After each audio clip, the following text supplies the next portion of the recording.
Welcome inside episode 567 of the Locked On Senators podcast. I'm Ross Levitan on the outskirts of enemy territory in Winnipeg, Manitoba, alongside Brandon Piller up in the Blue Mountains. And coming up on today's show, we're going to look at the Senators' defensive depth chart, both for now and looking into the future. And Ross, we've got a couple of offensive-minded defensemen in our prospect profile countdown. We're counting down prospects from number 52 to 49. All that plus Drake Batherson plays hero at the World Championships. This is the Locked On Senators podcast, your team every day. Locked On Senators, your daily podcast on the Ottawa Senators. Part of the Locked On Podcast Network. Your team every day.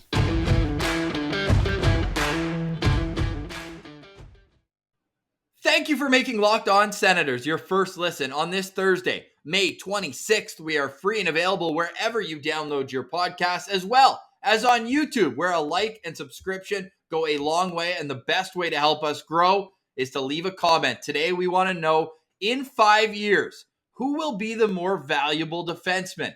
Is it Lassi Thompson or Jacob Bernard Docker? Pilsy, I start this show off with that very same difficult question for you. This is very similar to when we had the discussion of Ridley Gregg or Shane Pinto. Like both, honestly, not even downs, just straight up both times. And both of these guys are great prospects, and I hope in 5 years they're both still in Ottawa and lighting it up in the NHL.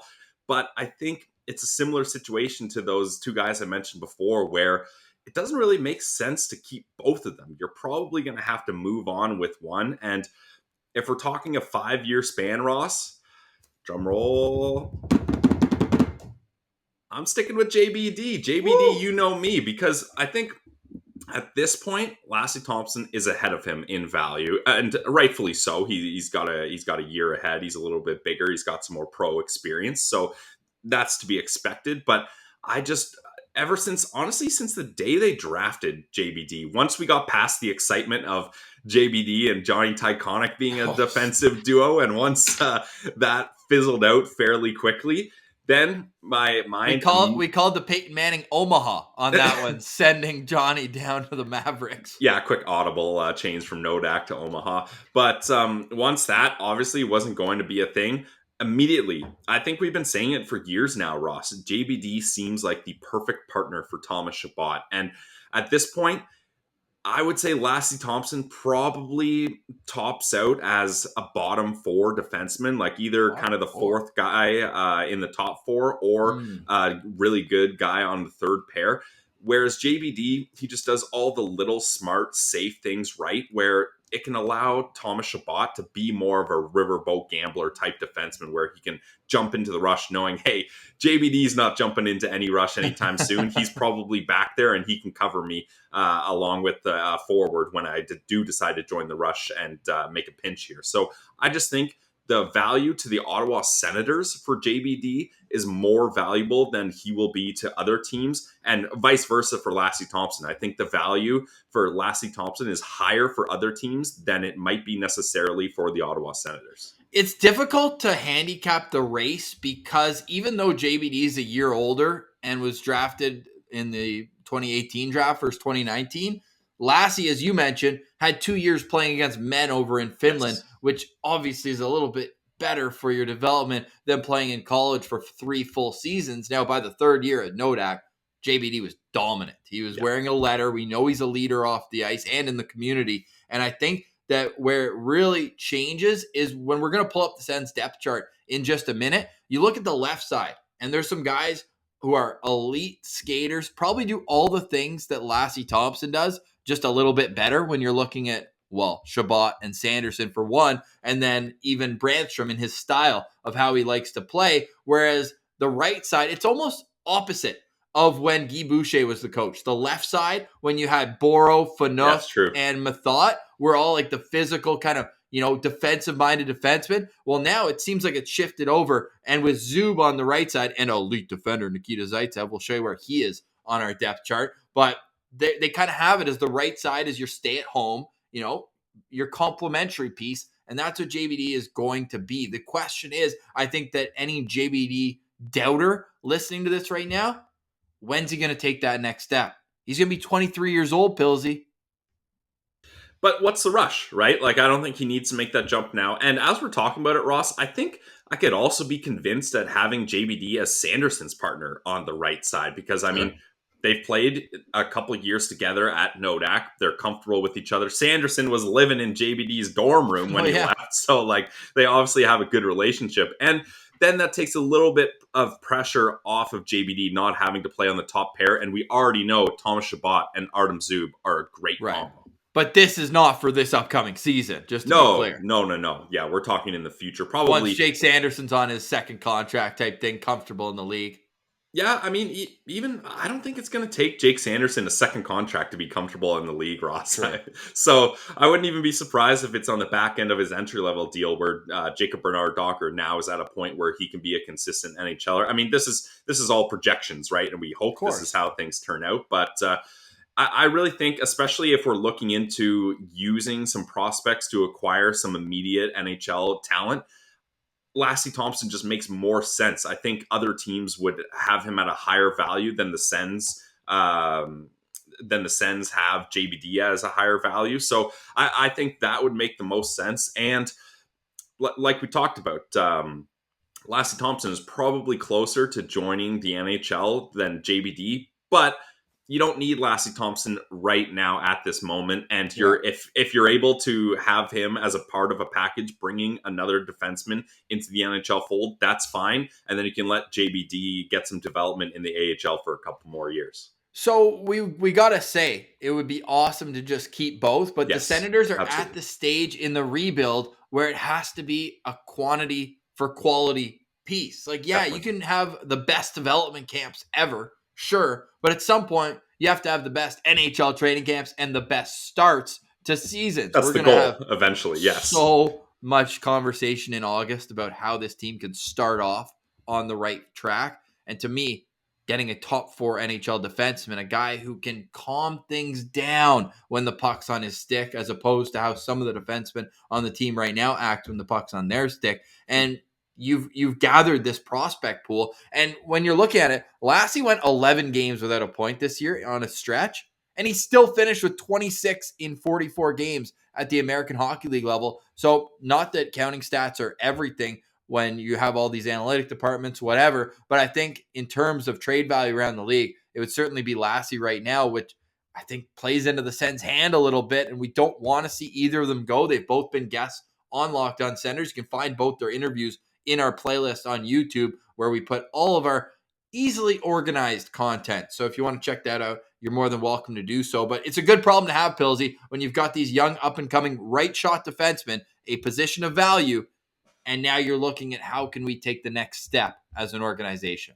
Yeah, and that's where it's at. Like, the Sens have done a good job of tearing it down and replacing with prospects, but now it's time to do the flip side. You have to tear it up, I guess, is the opposite of tearing it down, and trade those prospects that you acquired for NHL talent now. It's time for the old Uno reverse card here. Let's go. So the way our depth chart is organized, and I put the headers there so people aren't yelling at me, left shot and right shot. And we know guys can play their offside. Branny did it a little bit this year. Nick Holden did it a little bit as well. But I mostly went for the value that they have among left shots and among right shots. And then Clevin and Roger I put at the bottom because both are unsigned still. And yes, I know Brandstrom's unsigned, but he's still an RFA.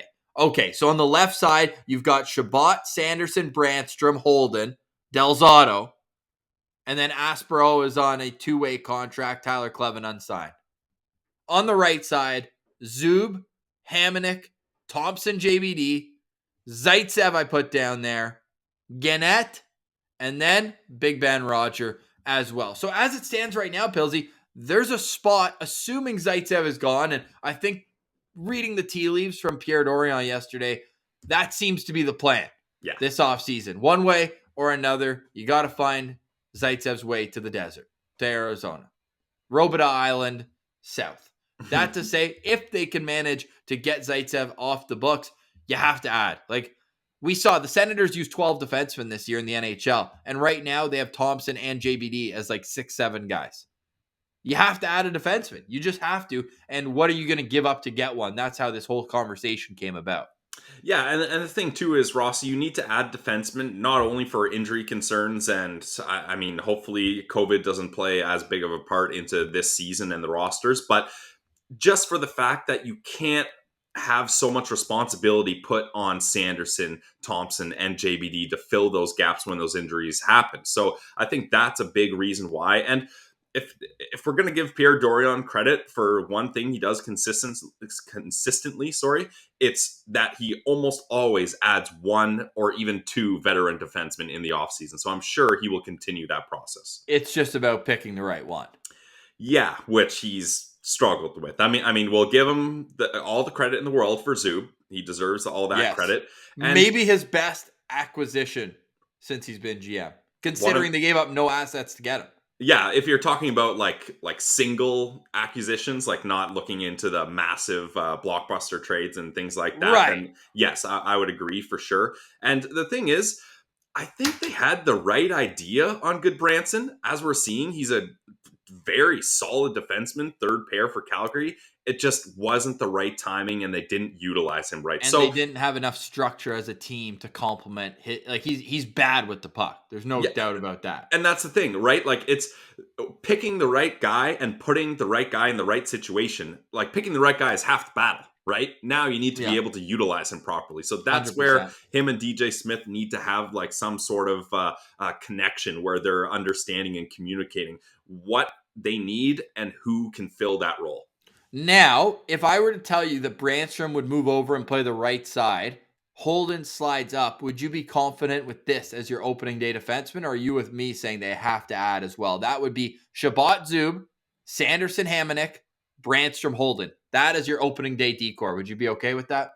I'd be okay with that, only because going out and acquiring a top four defenseman is so difficult. Like, not many teams are looking to get rid of a top four defenseman in their prime, especially a right shot top four defenseman. So that's why I would give them a bit of a break. Like, it's not easy to get those guys. So if they're not able to get those guys at the start of the year, maybe you look at the deadline or when teams start getting into cap trouble down the road or things like that. Then, or when teams that were looking to make the playoffs are out of playoff contention or looking to move pieces, then maybe you look at making a move like that. But I think for now, I would be okay with it, especially because I want to see what Sanderson can do. So let's see how Sanderson does the first, 25, 30 games, and then you can evaluate how much help this decor needs. It is going to be a fascinating offseason for Ottawa Senators and their fans. Not only the off-ice, not turmoil anymore, the off-ice uncertainty around ownership. And Pierre Dorion mentioning yesterday, we covered his appearance with TSN 1200, but one thing we didn't mention is they are looking to add in the hockey operations department. Pilsy, they're looking for good people, the right people. A little bit of shade there at Pierre McGuire. Well, and the right people and the right fit. I'll mention that again, Ross, because I feel like Pierre McGuire could have been the right person. They have so many other needs. This is not a fit. We were just talking about his Carey Price draft reaction. yeah, exactly. Pierre McGuire, a Habs hater. That's why he worked out, or should have worked out well with the Sens, I should say. But that's just the thing. Pierre McGuire, what's his number one asset? Speaking in the media. They brought him in. He didn't do that at all. Yeah, I'm done talking about Pierre McGuire. I'm done talking about Pierre McGuire. Yeah, we can move on. Yeah. Pierre McGuire. You know what I'm never sick of talking about? Our friends at Built Bar, the protein bar that tastes just like a candy bar. Get your Built Bars today at Built.com. We love everyone throwing our name out there on social media, posting pictures of your mixed box of Built Bars. They're absolutely delicious. We are not gassing this product unless we believed in it, and we do believe in Built Bars. Not only are they the protein bar that tastes like a candy bar, not only are they nutritious. Pilsy, we were on a call with their CEO, Nick Greer, the other day. There's a guy on the Locked On Network who's lost 50 pounds, and Built Bars have been a big part of his journey. I'm not saying that's the only thing they're good for. They're also good if you're looking to power up when you're out on a summer holiday. You're out, you're busy all day, you're moving around, you probably got a sweat on, Ray Baker shining down on you. You need to grab a Built Bar and get that protein up, but without sacrificing nutrition. So go to Built.com right now. Try the Puffs as well. Very cool product. It's a marshmallow infused with protein. Yes, you heard that right. Go to Built.com to get all your favorites. They're delicious and new flavors are coming out all the time. It's Built.com. Promo code LOCKED15 and you'll get 15% off your next order. It's promo code LOCKED15 for 15% off at Built.com. All right, Pillsy, it's back to the draft rankings we go. Nice little jingle. That was so bad. I had no flow on that at all. Coming in at number 52 on our Locked On Senators draft rankings, we're going back to Guelph, Pillsy. Yeah. There's a few from your neck of the woods. From the Guelph Storm, Michael Buchinger. He comes in with an average of 48.5 on our rankings. Yep, another good old Storm boy, and this time a defenseman. So he's a left shot defenseman, 6 feet, 185 pounds. So not big, not small, kind of your average dimensions there. And in 63 games, he had 5 goals, 39 assists, good for 44 points. And the Storm did make the playoffs. Not their best showing, but he did get 3 points in 5 games. And the Guelph Storm were happy that they found a defenseman to kind of take over. Since Ryan Merkley left, they didn't really have an offensive-minded guy to kind of man the power play and things like that. But Buchinger, he was their top defenseman in points on the Storm, ahead of Daniil Chayka. You may remember the Vegas Golden Knights pick of a little while ago, and he was 5th overall on the team. And I mentioned his excellence on the power play, Ross. 19 of those 44 points were on the power play. So He's a guy that if you're looking for someone to take over a top unit, you might be looking at Buchinger. 100%. And he's a guy who his skating's unbelievable. And we're noticing that more and more, not only with all players, but especially these offensive-minded defensemen. He's effortless out there. Just looks like he's gliding, but still going at such a high rate of speed. And you mentioned the power play. 19 of his points on the power play is a huge bonus to have on there. I still think the next defenseman we're going to talk about today probably gives you a bit more on the power play, but I love this kid's work ethic. I love his defensive work rate where he's always grinding out. If there's a loose puck in the corner and he has a chance to win it, every highlight I see, he's going in and he takes the man first, kind of uses his back to shield the puck, and then 2 strides, bang, bang, bingo, bango, bongo, and he's skating out with the puck. So he's a guy who I think his work rate is going to get him to the next level. And to me, he's a guy where if it's your 2nd or 3rd pick in the draft, you're like, okay, I think that this guy would really help our depth. I think he's basically what I'm saying. I think he's a few years away still, but there is certainly some potential here. I love the type of defenseman he is. I just think around this part of the draft, Pillsy, we're seeing a lot of offensive defensemen. So there is going to be competition among those teams who are looking for an offensive-minded defenseman. Definitely, yeah. This is the area of the draft where I think a lot of teams are going to be focusing on forwards, wingers, centers at the start of the draft because they know in this part of the draft there is a lot of offensive defensemen available, and Buchinger is definitely one of those guys. But like you mentioned, just because he's an offensive defenseman doesn't mean he's a liability defensively. Like his skating and his motor to get those loose pucks is a big asset. So you're not sitting there being like, well, let's just get him in on ozone draws and for power plays. He's not that type of guy. And Sam Constantino for Sportsnet, he's a guy that's all over the draft, really knows his prospects. He says he's a super competitive player who challenges the opposition from the offensive zone right back to his own net. So that's what you like to hear. Like it's not controller disconnects when the other team goes back the other way and he's just gliding, waiting for the puck to turn around. He's getting in the mix defensively as well. So I definitely have a lot of interest in this player.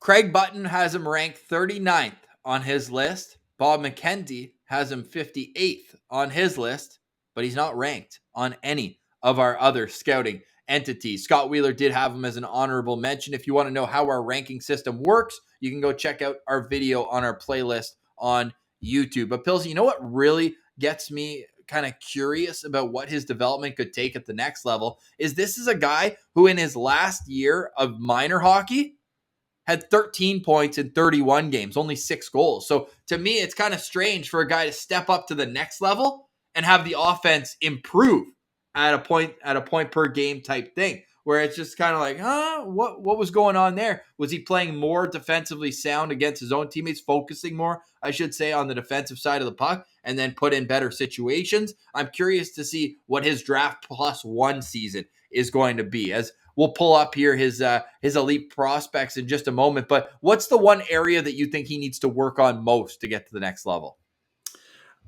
I don't think he's a guy that really has one kind of glaring issue here. I think it's just going to be at a guy at his size. If you're going to be an offensive defenseman, you need to continue to be able to focus on defense, and it seems like he is focused on defense. So I don't really have kind of any red flags about Buchinger here. Got to get bigger and stronger is basically what you're saying, guess. Hey? Yeah, that's kind of it. And I'm interested in him for the Sens though, Ross, because we just did our depth chart, and all of the kind of top left shot guys, they've already graduated to the NHL. So I think if you're looking at kind of reloading the prospect pipeline, Michael Buchinger would be a perfect guy that, like you mentioned, he's probably a couple years away. I think the unfortunate thing is all of these OHL prospects, when you lose a year of development, it's going to push you back. I think all of them are going to be a year away, other than the top guys, first rounders. So that's going to be a common theme probably. Yeah, he had 44 points in 63 games, as we mentioned. He is a April 25th, 2004 birthday from Markham, Ontario. So that's Michael Buchinger. How many Sens stars are you giving him? You said you like the fit, but what out of 5 stars? I give him 3.5 out of 5. I think he's someone that if he's still around for the Sens later second round pick, I would take a look at him if they haven't already got a left shot defenseman with that second rounder. Yeah, I'm right with you. 3 stars for me, where it's like, okay, I could get on board, and like I said, I think that he's got a very intriguing draft plus one season coming up, as with a lot of these OHL guys. But to me, we'll get to a few other defensemen who I think could really move the needle a bit more. All right, Pillsy, coming in at number 51 on our draft rankings with an average of 48.33 from the United States Development Team Program. It's Devin Kaplan.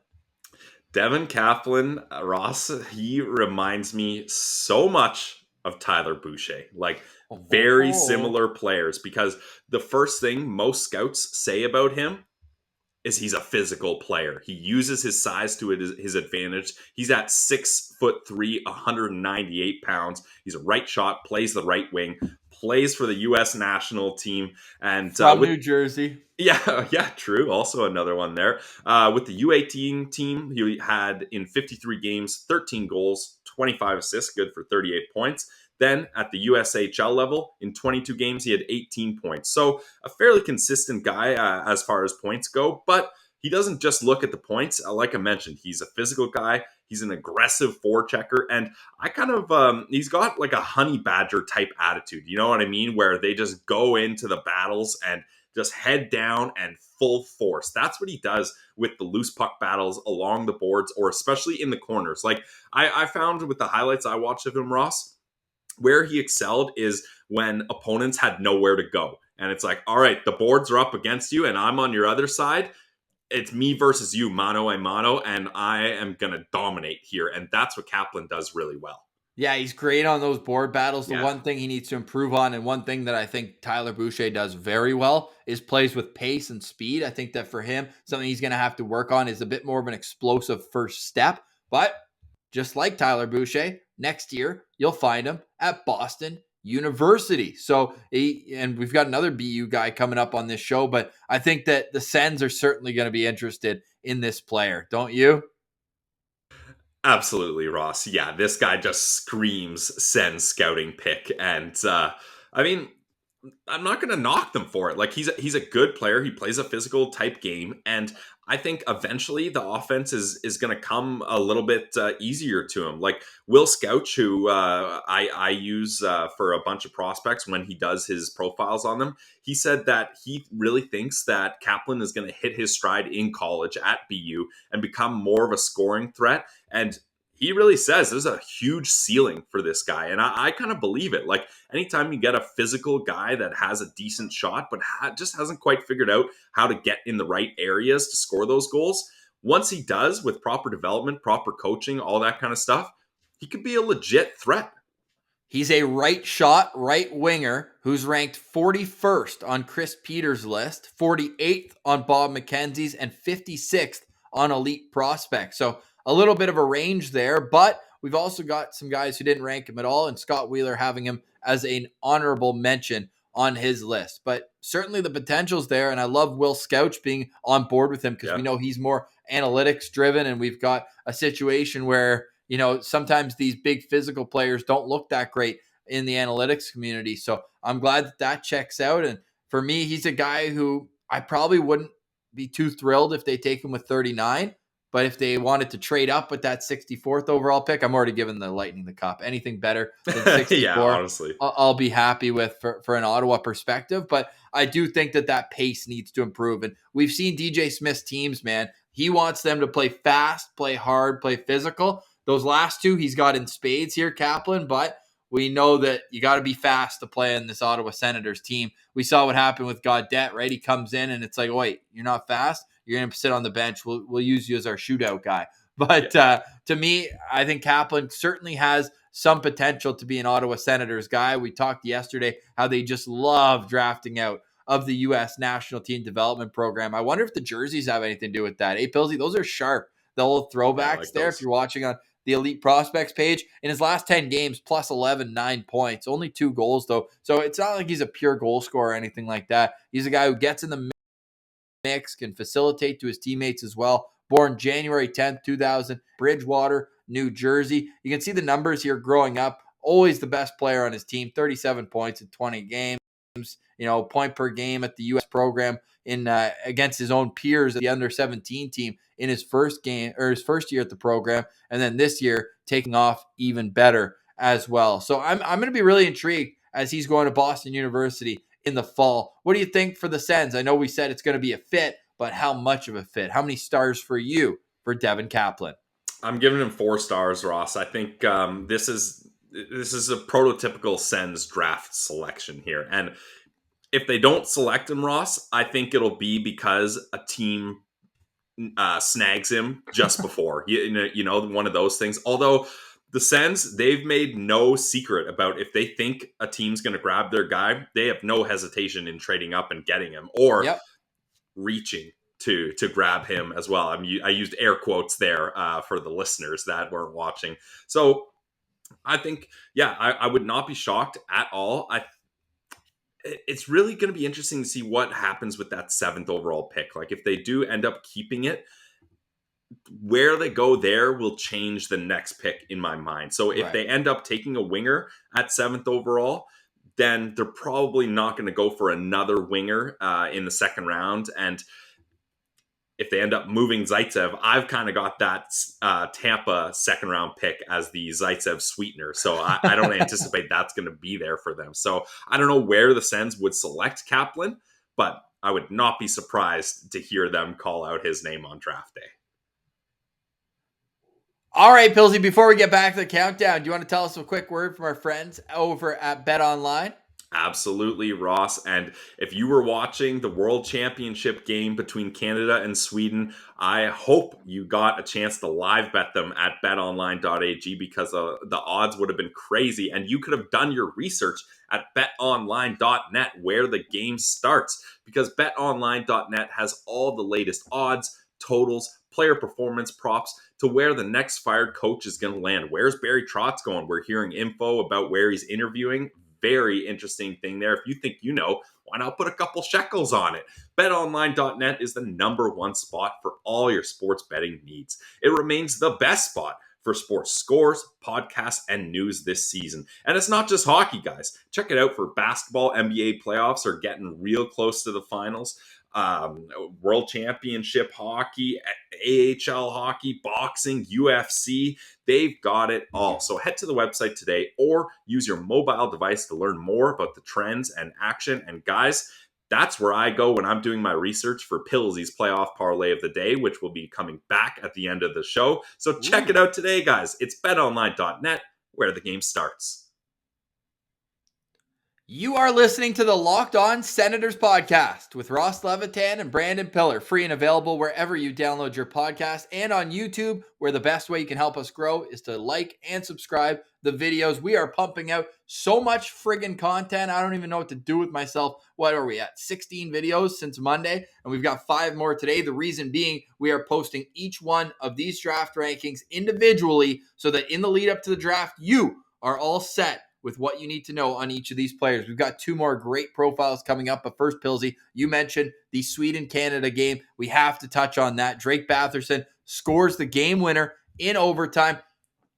It was 3-0. Who knew that a team with a Maple Leaf would blow a lead, as William Nylander was a goal scorer for the Sweden there. Do you see, by the way, and I know I'm all over the place right now, but there was a clip or 2 or 3 or 4 from the Sweden-Latvia game where Nylander was just running around hitting absolutely everything. Toronto radio had a full-on meltdown. Oh my God. Jeff O'Neill said, was that number 88 Eric Lindros out there the way he's playing? Where was that in Toronto? I absolutely love it. People forget he had 7 points in 7 games against Tampa. Yeah, I mean, that's tough if you're a Leafs fan to see that kind of intensity being brought after the playoffs are over. But he did have a decent showing in that series. I wouldn't say no for him being Timmy's line mate, just saying. That would be very, very interesting. Yeah, that's for sure. But Ross, not only did Drake Batherson have the game-winning goal, he had an assist on the goal that tied it up to Matthew Barzal. Him and Barzal, man. Clutch, Gene. The connection between those two, like, that is just absolutely insane. It would be obviously impossible, but if you could connect those two together on the Sens, I wouldn't mind that either. But Drake Batherson, this is what he does. Like, now that he's feeling it and he's on a Team Canada, we know he can have success on an international stage. We saw that in the World Juniors in years past. So shout out Drake Batherson and Team Canada. Thomas Chabot also getting on the score sheet. He had an assist on Pierre-Luc Dubois' goal to make it a 3-2 game.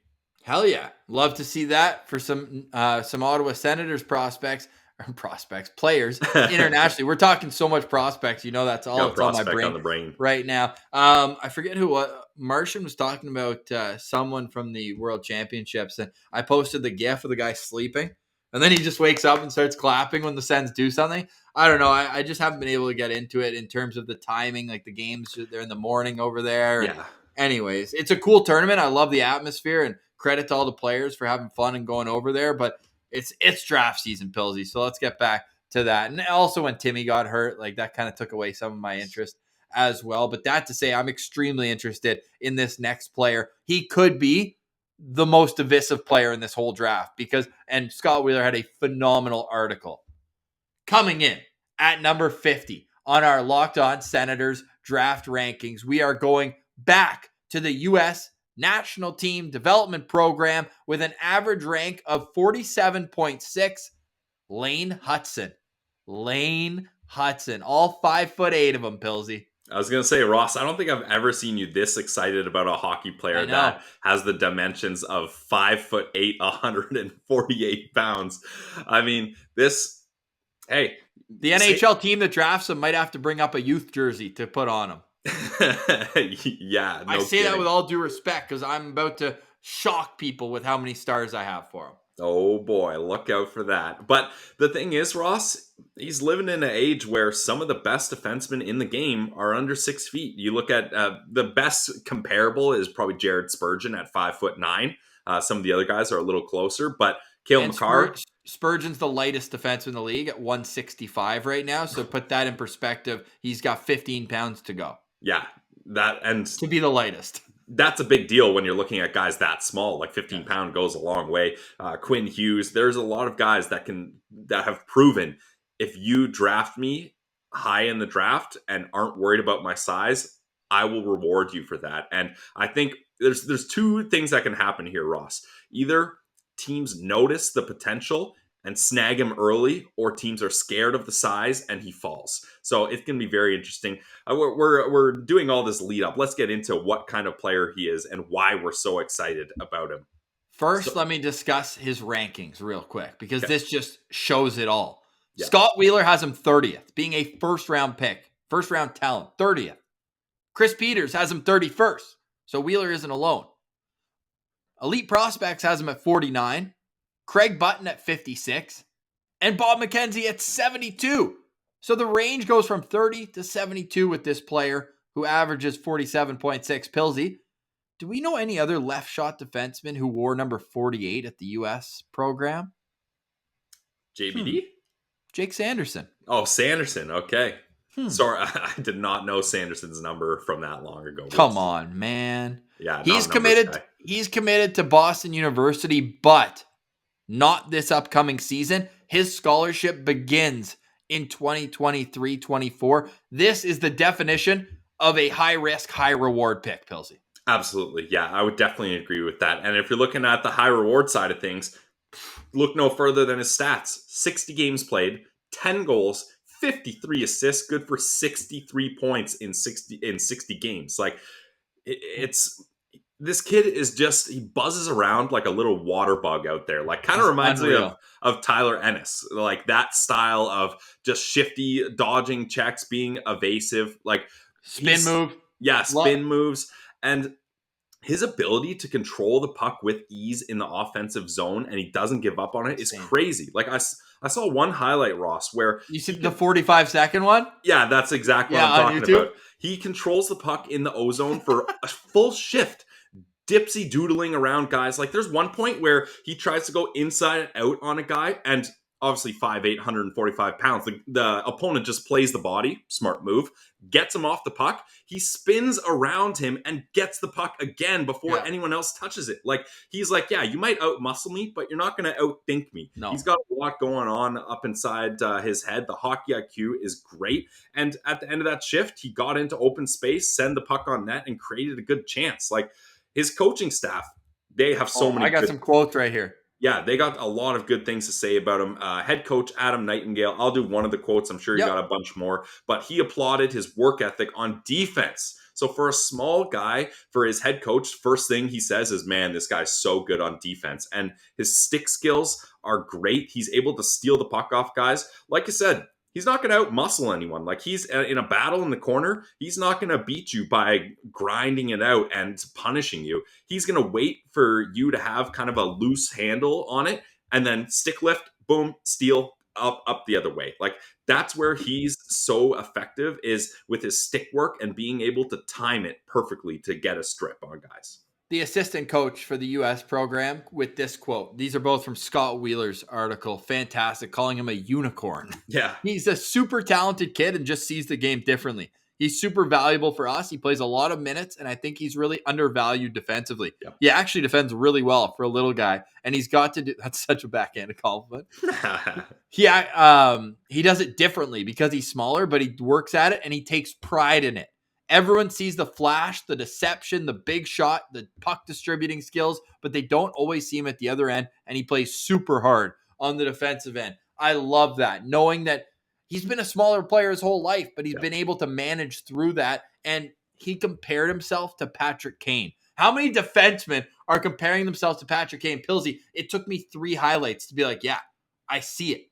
Like, literally, he never takes the same route into the offensive zone. He's always shifting around. One really impressive move, and it just shows the explosiveness. Usually you'll see like the toe drag, right? The guy goes from his forehand, and as the momentum carries him there, you take that route. How many times does he take it to his backhand? The D kind of bites, as though typically they do. And then all of a sudden, he goes back to his forehand and cuts around him. Like, the deception that he throws into his routes are unmatched. And I tweeted out from my account, if this guy's 6'3", 200 pounds with every other skill he has, he's probably a top 10 pick in this draft. Yeah, definitely. Maybe top 5. Like, he's that talented. Mind you, if he's 6'3", 200 pounds, he's probably not as shifty. I've just said if he has every other ability that he has now. I get that it kind of goes away with that height, but dude, I'm expecting him to pull a Mighty Ducks move and skate between a defender's legs at one point and just keep going. Yeah, him and Maverick Lamoureux, he just goes whoop right through his legs. If they had a Freaky Friday situation where they just switch heights, this kid's first overall. Yeah, no kidding. Oh my god. And it's so funny that he's referred to as a unicorn because like that term is typically used in basketball for like obviously a big man who can shoot. Exactly. Thing. It's not the same now, but when Kristaps Porzingis broke into the league, everyone's like, "Oh, this guy's a unicorn. Like he's able to do things that a small guy can do at his size." So flip that around for Lane Hutson. Lane Hutson, and you've got a unicorn in hockey standards. So I think it's going to be so interesting to see what happens with this guy on draft day. Lane Hutson, or should we call him Valentino? The kid's born on February 14th, Valentine's Day, 2004. As we mentioned, he stands 5'8". How about this, Billsy? 13 points in his last 10 games. How are you? Plus 18 in those games. He is just ridiculous with the puck. He's got two brothers that play as well, but this is what I really want to show you guys. Look at this, man. And again, we don't want to spend too much time. Plus minus that 1 year. Oh my God. Plus 59 in 60 games. That's this season right now. And then he goes to World under 18s, 8 points in 6 games, plus 12 in 6 games, Billsy. This guy, and that just shows you he's not an offenseman where he can't work in the D zone. Pillsy, like when he's playing under 15, this guy 38 points in 19 games, just rovering around out there on the back end. Everywhere he goes, he's at or near a point per game. This kid is a unicorn. You can't put it any better than that. Yeah, and the fact that he takes so much pride defensively, like I think that's going to take him a long way because, like, I don't want to do the Eric Branson comparison, but it is similar, right? Even though Brandy has a couple inches on him and a little bit more weight, obviously he's 4 years older, so that makes sense. But the thing with Brandy is when we saw him with the puck in Belleville, he was an absolute magician. But then turn it around and defensively, he just wasn't quite there yet. And now DJ Smith is really grinding on him to play better defensively, to box out better in front of the net and all that kind of stuff. And then when he's so focused defensively, now all the offense is dried up, right? Yeah. Like you're not able to marry both the offensive and defensive side of it, where with Lane Hutson, you are able to do that. And I'm sure he's going to grow a little bit more. Like I wouldn't be surprised if he gets to Eric Brandstrom's dimensions, a couple extra inches, a couple extra LBs as he grows up. So I think it's going to be great to see him. If we're looking at Sens stars, Ross, I give him 3 stars here because I just think the Senators, they went all in on a small defenseman in Eric Brandstrom, and it burned them a little bit. And I think they're going to be once bitten, twice shy. Kind of, did I get that one right? I feel like I might have screwed that one up. Okay, good. Once bitten, twice shy. Good. I think that's going to be the effect they're going to have, and I don't think they touch him in this draft. I could see that, but I also don't think Eric Brandstrom is going to be a part of the Senators by the time this guy makes the NHL. So I'm giving him 4.5 stars because the dynamic ability is so ridiculous. And the Senators, as you mentioned, need to replenish the back end. I don't even know if we mentioned he's a left shot guy, but he also brings so many other elements to his game that I'd be so intrigued with how he would fit in going forward. Like imagine him with a right, like put Clevin on the right side and just be like, yo, go to work. I got the D zone. Just go do your thing. So I've got him at 4.5 stars. All right, Pilsy, coming in at 49 on today's Locked On Senators ranking with an average of 47.25 from the WHL Seattle Thunderbirds, Jordan Gustafson. And Jordan Gustafson is still playing as we speak, Ross. The Thunderbirds are tied 2-2 in their series with Kamloops in the conference finals. So he's getting a lot of good experience here. And in those playoffs, 16 games played, 4 goals, 10 assists, good for 14 points. Gustafson, he's a left shot center at 5'11", 179 pounds. And in the regular season, he had 58 games played, 23 goals, 29 assists for 52 points. Oh, he's just a stud, man. And what I like about him too is he's one of those like bigger players, but he also has a soft touch. So you know what? I saw, and he's not as big, but I saw a little bit of Logan Brown when I was watching his highlights. Hmm. Like able to facilitate the puck, able to skate it through the neutral zone. I liked what I saw. What do you think his biggest strength is? I think the biggest strength is his ability to combine his skating with a good shot. Like when you're able to bring the puck up the ice and if there's no other play, just get a great shot on, you can add a lot of value. You guys know I always talk about those guys that can just bring the puck into the zone and rip it past a goalie for an easy goal. I love that. And I think Jordan Gustafson, he's someone that can do that. And he's got a quick release and he's able to get pucks through traffic. So I was reading on hockeywriters.com. They were saying that he typically is used as a bumper guy on the power play because he's able to get a shot through a defenseman's stick or skates in tight. And if he doesn't have the shot, he's able to facilitate it over to another player that may have a better opportunity than him. And also, he's not just used on the power play, he kills penalties as well. So he's giving himself more opportunities to get played in any situation.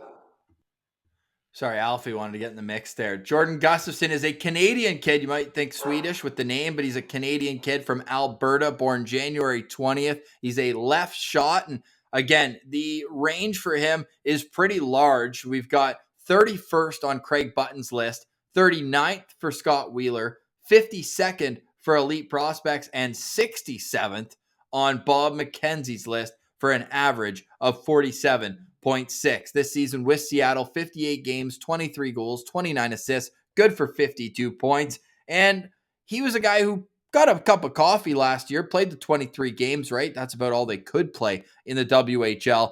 But I love the growth in his game offensively from a guy who only had 4 goals in 23 games to 23 in 58. So I like that trajectory. And I also like that he's a guy to me who probably projects to play center at the next level. Do you agree with that? Yeah, I agree with that just because his ability to have a good shot and be able to pass it off and good skating, I think he can remain at the center position here. He's a physical player too, and he's aggressive on the forecheck, so you want your centerman to be focused on that. And what I like about Gustafson too is he often chooses to make the smart, safe play rather than take a chance and make a risky play that's going to get broken up or turned over. So I think that's another quality that can make him a better centerman than a winger.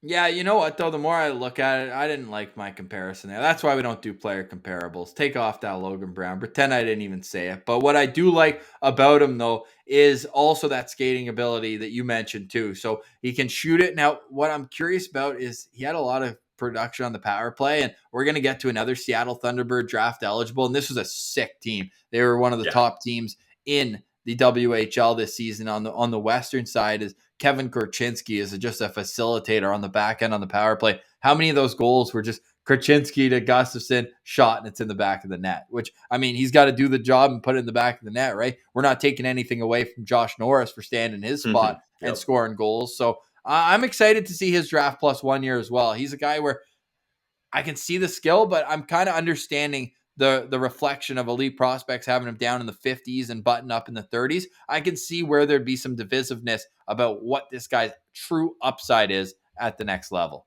Yeah, this is a classic safe pick, right? Like high floor, low ceiling. I think what you see is probably what you're going to get with him, which is fine because he's at a great level, but I don't think he's going to burst through or have a breakout season or anything like that.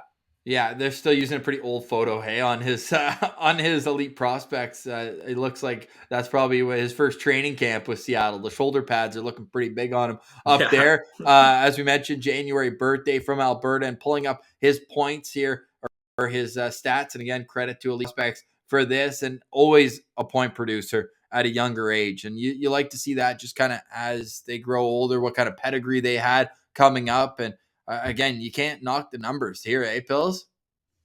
Yeah, he produces. And I really feel like he's the kind of guy that he's a high character guy that coaches and teammates are going to love. Like, I think he's just going to be able to fit in wherever he goes. I gave Jordan Gustafson 3 stars, though, just because I think the Sens, they've got guys like that. Like, I would say he's kind of comparable to Zach Ostapchuk, right? Like, plays the center, has good skating, good shot. So I think they would probably try to find someone with some different attributes, but I wouldn't have a problem if they end up selecting him. Yeah, you can probably tell from my analysis on this. So I'm kind of like on the fence either way. You can convince me. So I'll go with 3 as well. If they take him, cool, I'll get on board. And if not, I think that he's the kind of guy, when I see his name go off the board, I'm not going to be You're not going to be banging the upset. table. Yeah, fair. Exactly. To me, I think you can tell from the passion in my Lane Hutson discussion. And usually I'm a like K-train, like I want the big defenseman, big burly guys, but this guy just has that it factor, I think. He's produced everywhere he's gone, and there's been players bigger than him in every league that he's played in. So, we're doing 4 more tomorrow, and then Pillsy, the countdown turns into 3 per show for the rest until we get up to 32.